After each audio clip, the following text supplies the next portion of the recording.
¿Sabías que una sola batalla cambió el curso de la historia europea y marcó el final del imperio de uno de los estrategas militares más famosos de todos los tiempos? La batalla de Waterloo, librada el 18 de junio de 1815, no solo selló el destino de Napoleón Bonaparte, sino que también reconfiguró el mapa político de Europa. Acompáñanos en este viaje para descubrir los detalles fascinantes de la batalla de Waterloo, desde los antecedentes hasta las consecuencias, y cómo este enfrentamiento épico marcó el fin de una era. Antecedentes de la batalla. Para entender la batalla de Waterloo, es esencial conocer el contexto histórico que la precedió. Napoleón Bonaparte, un general militar excepcional, había consolidado su poder en Francia a finales del siglo XVIII y principios del XIX, expandiendo su imperio a través de una serie de campañas militares conocidas como las Guerras Napoleónicas. Sin embargo, su ambición y agresivas políticas llevaron a una serie de coaliciones europeas que buscaban detener su expansión.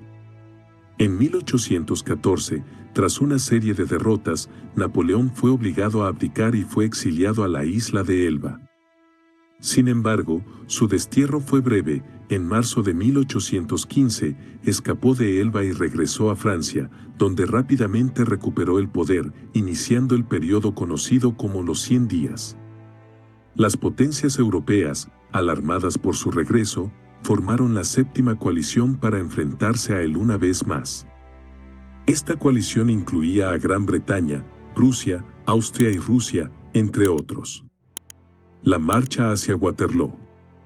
Tras su regreso, Napoleón buscó consolidar su posición atacando a las fuerzas de la coalición antes de que pudieran unirse. Lanzó una ofensiva hacia Bélgica, donde las fuerzas británicas, lideradas por el duque de Wellington, y las prusianas, bajo el mando del mariscal Gebhard Leberecht von Blücher, se estaban reuniendo.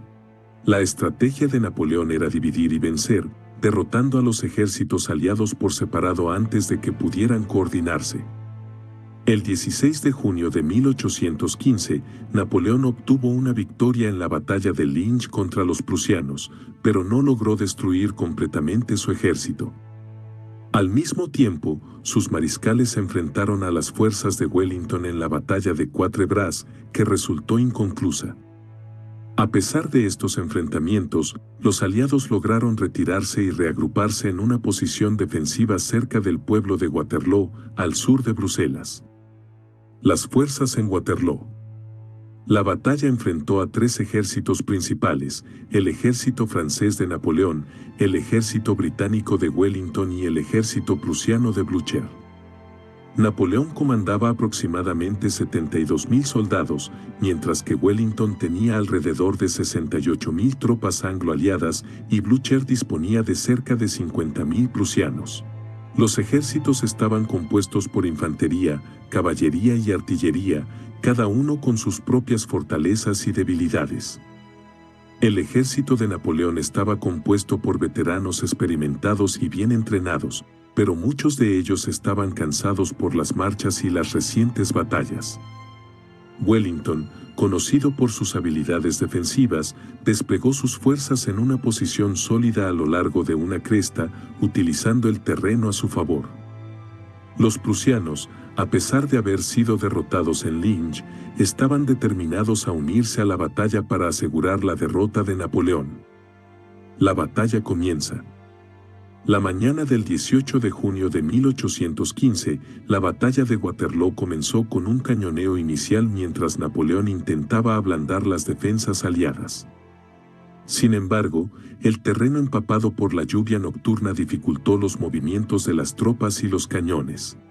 Napoleón retrasó el inicio de su ataque principal para permitir que el suelo se secara, un retraso que muchos historiadores consideran crucial para el resultado de la batalla.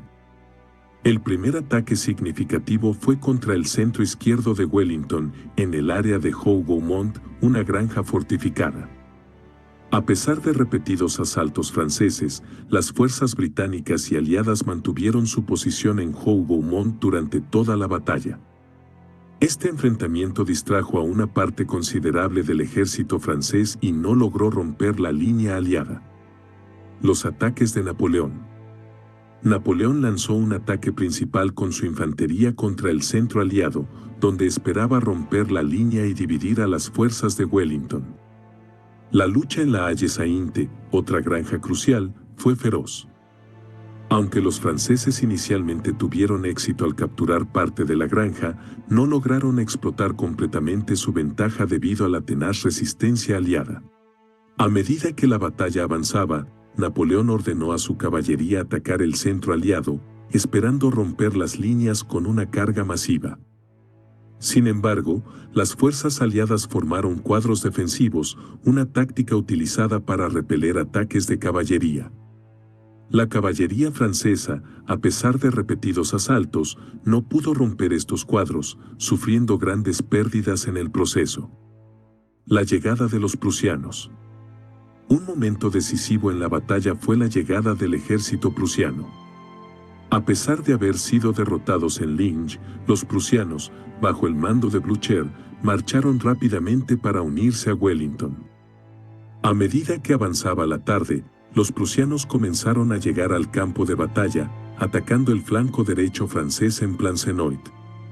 La llegada de las fuerzas prusianas añadió presión sobre Napoleón, obligándolo a desviar tropas para enfrentarse a esta nueva amenaza. La colaboración entre Wellington y Blücher fue crucial. Los prusianos, a pesar de su agotamiento, empujaron a los franceses desde Plancenoit, debilitando aún más la posición de Napoleón. Esta maniobra permitió a Wellington lanzar un contraataque general contra las líneas francesas debilitadas. La derrota de Napoleón. El golpe final llegó cuando las tropas aliadas y prusianas lanzaron un ataque conjunto. La Guardia Imperial de Napoleón, su unidad de élite y símbolo de invencibilidad, fue llamada para un último esfuerzo para romper las líneas aliadas. Sin embargo, incluso la Guardia Imperial fue rechazada por la resistencia combinada de las fuerzas británicas y prusianas. La derrota de la Guardia Imperial simbolizó el colapso del ejército de Napoleón.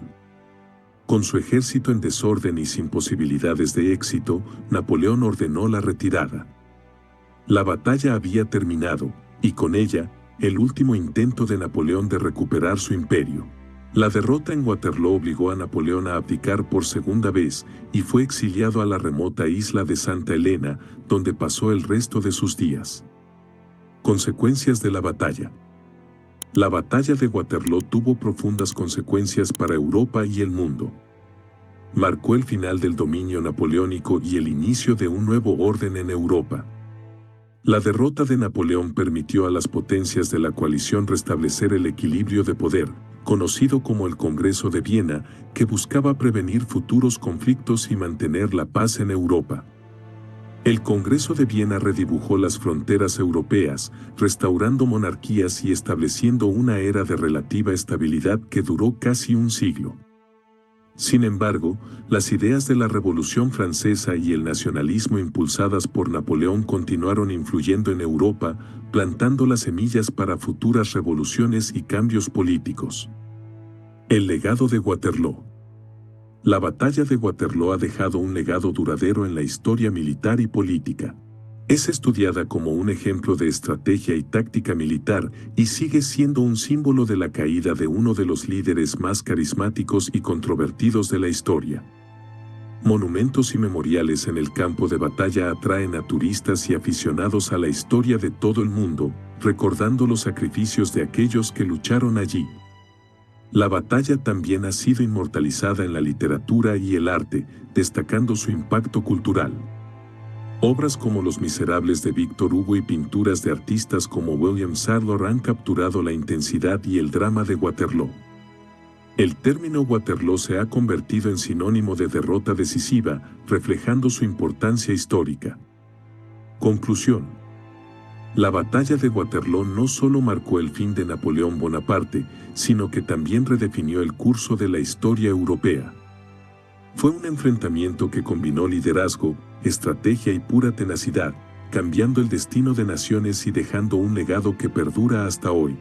Si te ha fascinado este recorrido por los eventos de la batalla de Waterloo, te invitamos a suscribirte a nuestro canal Cultura en General para explorar más sobre los eventos y personajes que han moldeado nuestra historia. Da un like, comparte este video y activa las notificaciones para no perderte nuestros próximos contenidos.